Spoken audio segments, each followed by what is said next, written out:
অফিসের lunch hour শুরু হতেই ১৬ তলার সিওর ফ্লোরে একটা থমথমে নীরবতা নেমে এলো। সারা নিজের ডেস্কে বসে কম্পিউটারের স্ক্রিনের দিকে তাকিয়েছিল ঠিকই, কিন্তু চোখের কোণটা তখনও অপমানে হালকা ভেজা।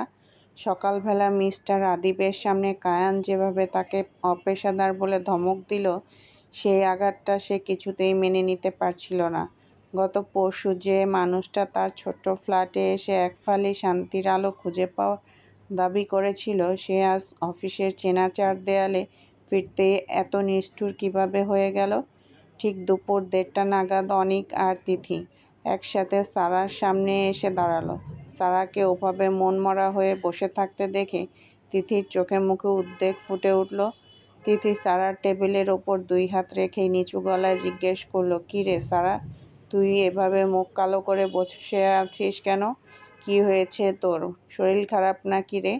অনিকও টেবিলের পাশে এসে দাঁড়িয়ে জিনিসটা বোঝার চেষ্টা করে চিন্তিত মুখে বলল, "হ্যাঁ রে সারা, সকাল থেকেই দেখছি তুই কেমন যেন চুপচাপ হয়ে আছিস। ল্যাপটপের দিকে তাকিয়ে আছিস ঠিকই, কিন্তু মনটা তোর যে অন্য কোথাও। কায়ান স্যার কিছু বলেছেন নাকি?" সারা বন্ধুদের দেখে জোর করে মুখে একটা মলিন হাসি ফুটিয়ে বলল, "আরে না রে, অমন কিছু না, একটু মাথা ধরেছে তাই।" সারার কথা শেষ হওয়ার আগেই মিস্টার আদিব ফাইল হাতে হাসিমুখে সেখানে এসে উপস্থিত হলো। আদিবকে দেখেই তিথি বলে উঠল, "আরে আদিব, এই তো তুই এসে গেছিস, আমরা তো তোর জন্যই অপেক্ষা করছিলাম।" আদিব সবার দিকে তাকিয়ে হালকা হেসে সারার দিকে তাকালো। সারার মলিন মুখ দেখে আদিবের মুখের হাসিটা কিছুটা দমে গেল।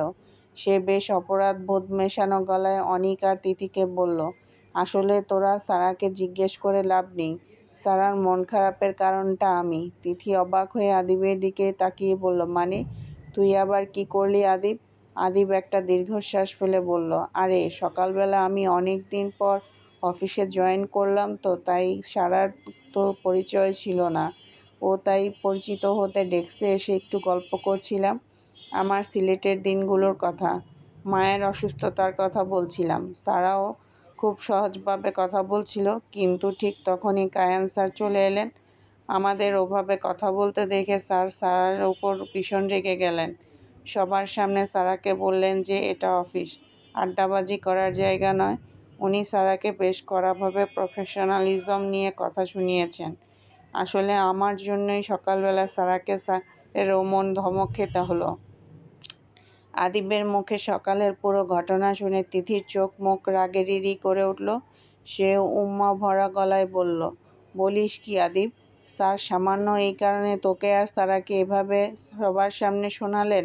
একজন কলিগ এতদিন পর অফিসে এসেছে, তার সাথে দুটো কথা বলাটা কি অপরাধ? তুই চাকরি করিস বলে কি উনি তোকে যা তা শোনাবেন সারা?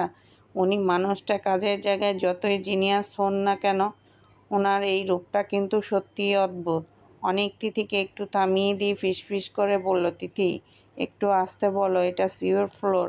তবে স্যার যে সামান্য কারণে এভাবে রিয়েক্ট করবেন সেটা ভাবা যায় না। পরশুদিন তোর বাসায় উনি অত সুন্দর ব্যবহার করলেন, আর আজ অফিসে আদিব একটু ইনফর্মাল হয়ে কথা বলছিল বলেই অমন অন্যায্যভাবে রেগে গেলেন। এটা কেমন যেন।" সারা নিজের বন্ধুদের আশ্বস্ত করার জন্য বলল, "তোরা প্লিজ আর এটা নিয়ে কথা বাড়িস না রে, স্যার তো ভুল কিছু বলেননি। অফিস টাইমে কাজের বাইরে গল্প করাটা ওনার পছন্দ নয়। আমি আসলে নতুন তো, তাই হয়তো সব নিয়ম এখনও ঠিকঠাক বুঝে উঠতে পারিনি।" তিথি সারার হাতটা টেনে ধরে বলল, "ওনার হয়ে তুই সাফাই গাইবি না তো সারা? চল তো এখন, এসব ভেবে মাথা নষ্ট করিস না। নিচে ক্যাফেটেরিয়া থেকে লাঞ্চটা করে আসি। আজ আদিব স্যার অনেক দিন পর জয়েন করেছে, সেই আমাদের সবাইকে ট্রিট দিচ্ছে, আজ তোকে খেতেই হবে।" সারা প্রথমে যেতে চাইল না, তার ভেতরের অভিমানী মনটা চাচ্ছিল নিজের ডেস্কে চুপচাপ বসে থাকতে, কিন্তু তিথি আর অনিকের ভালোবাসাময় জোড়াজড়িতে সে শেষ পর্যন্ত না বলতে পারল না। তাছাড়া নিজের মনটাকে এই বিষণ্ণ পরিবেশ থেকে একটু দূরে সরানো দরকার। ক্যাফেটেরিয়ার দিকে যাওয়ার সময় আদিব খুবই চমৎকারভাবে কথা বলে পরিবেশটা হালকা করার চেষ্টা করতে লাগলো। সে সিলেটের চা বাগানের গল্প, সেখানে ছুটির দিনে তার মায়ের সাথে কাটানোর সময়, এবং ডাক্তারের চমৎকার ট্রিটমেন্টের অভিজ্ঞতা খুব সুন্দর গুছিয়ে বলছিল।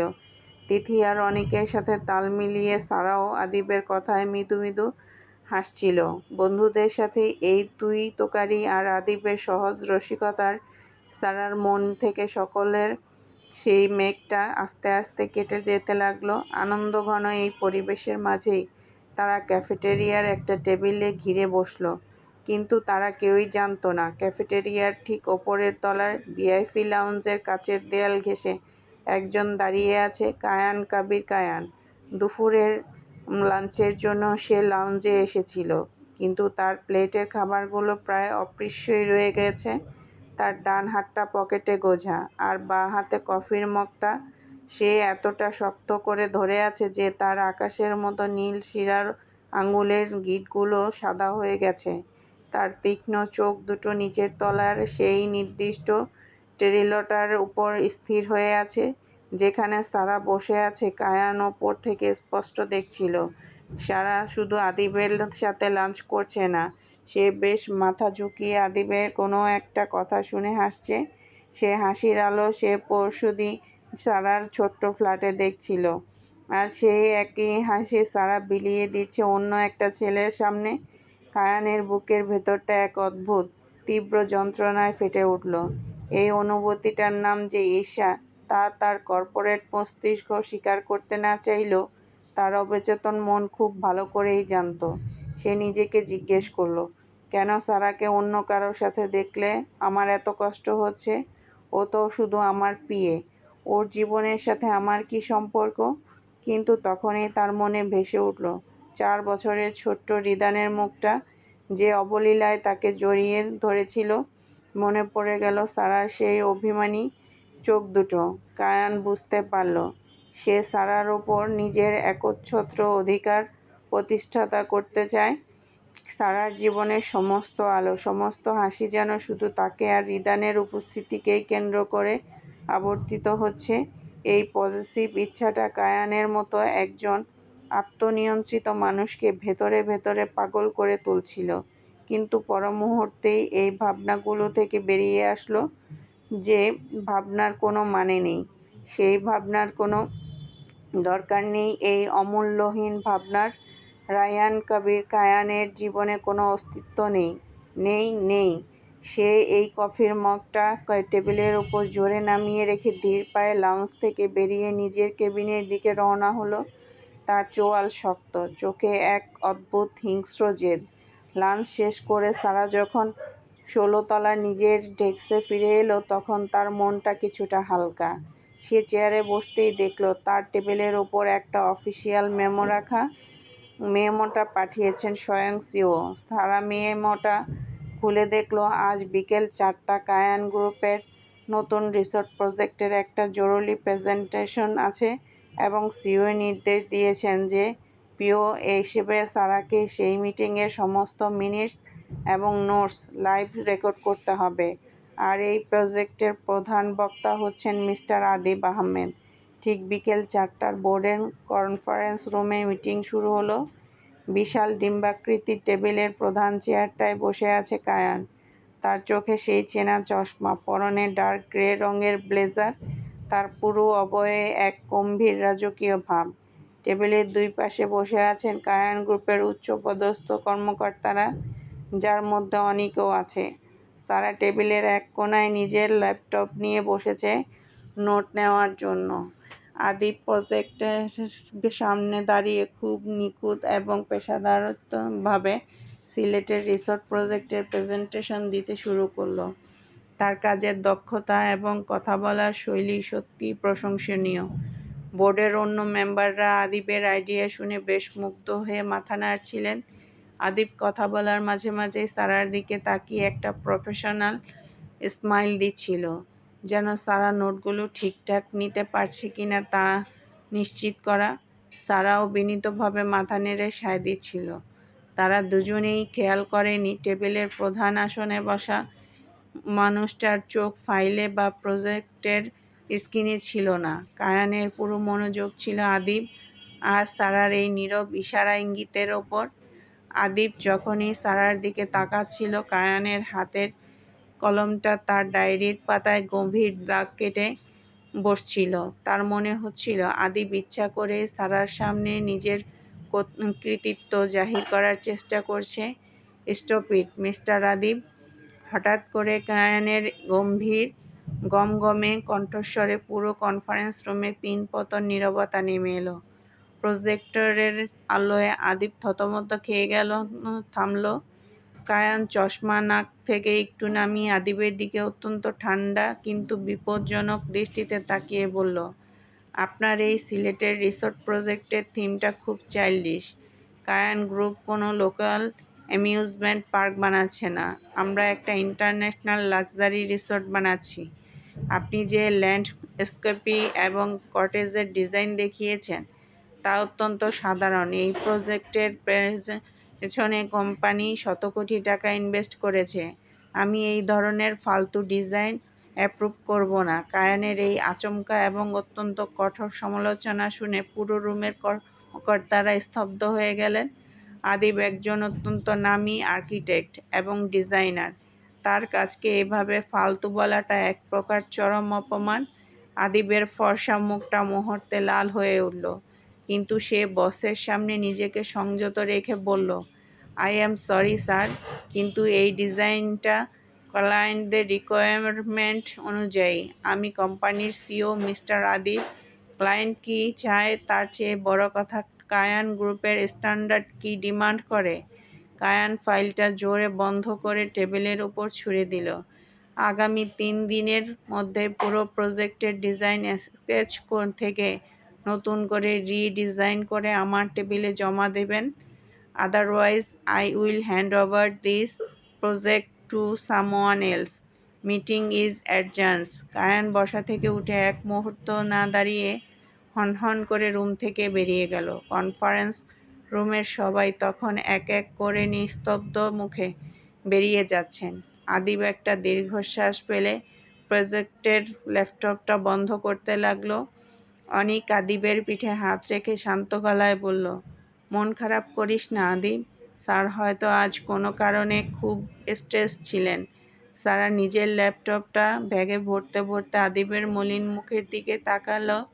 তার বুকের ভেতরটা এক অদ্ভুত ক্ষোভ আর বিরক্তিতে মুচড়ে উঠল। সে মনে মনে ভাবল, লোকটা এমন কেন?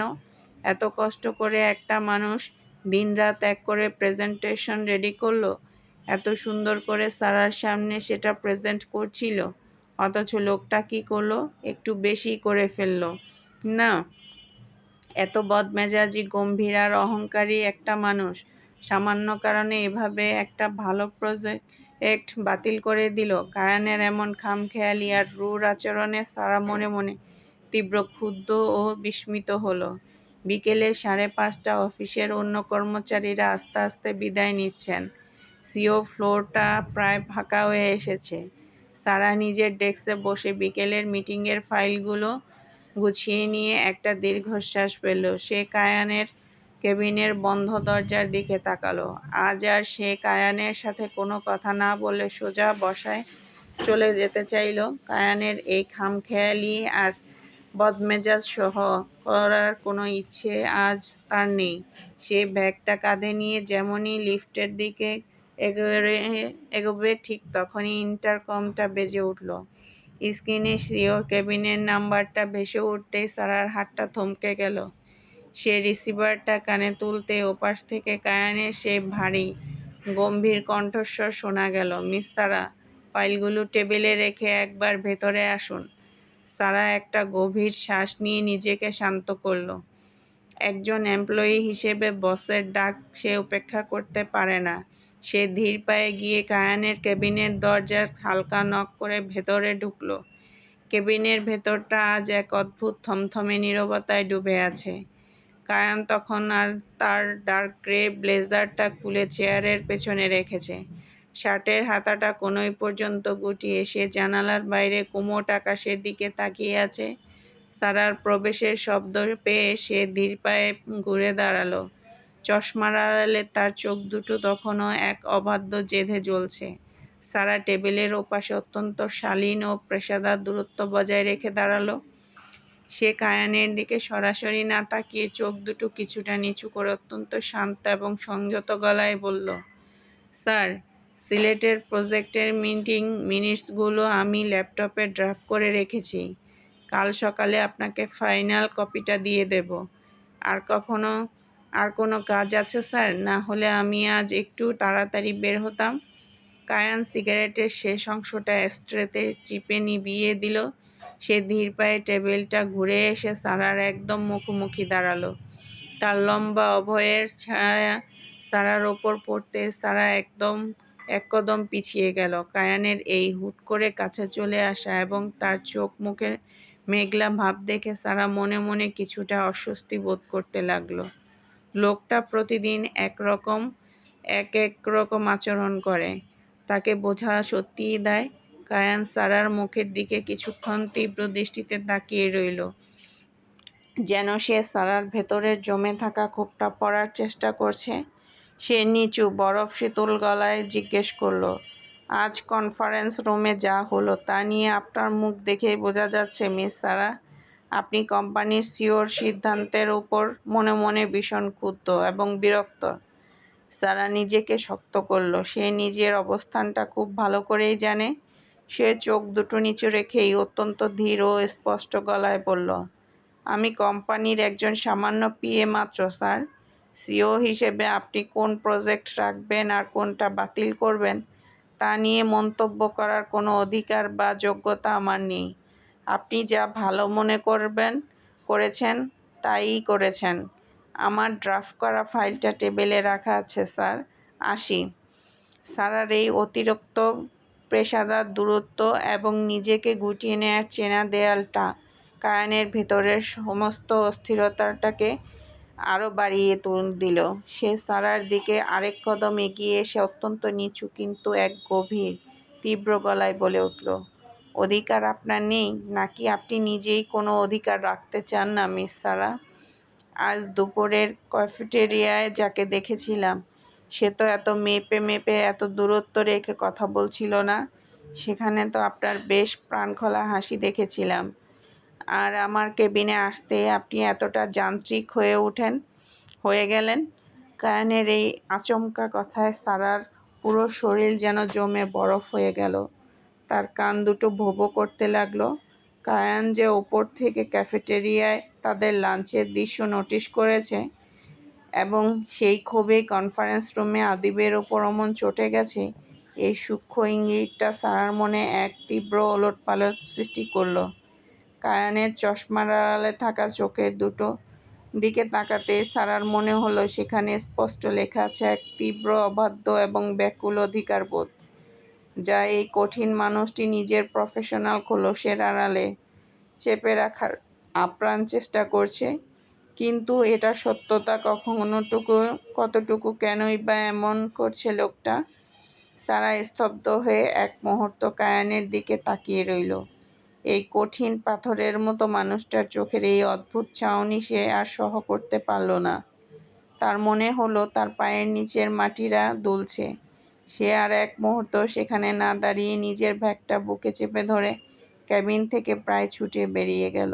চলবে ইনশাল্লাহ। বন্ধুরা, গল্পটি কেমন লেগেছে জানাতে ভুলবেন না। আর আমার চ্যানেলে নতুন হয়ে থাকলে চ্যানেলটি সাবস্ক্রাইব করে দিবেন।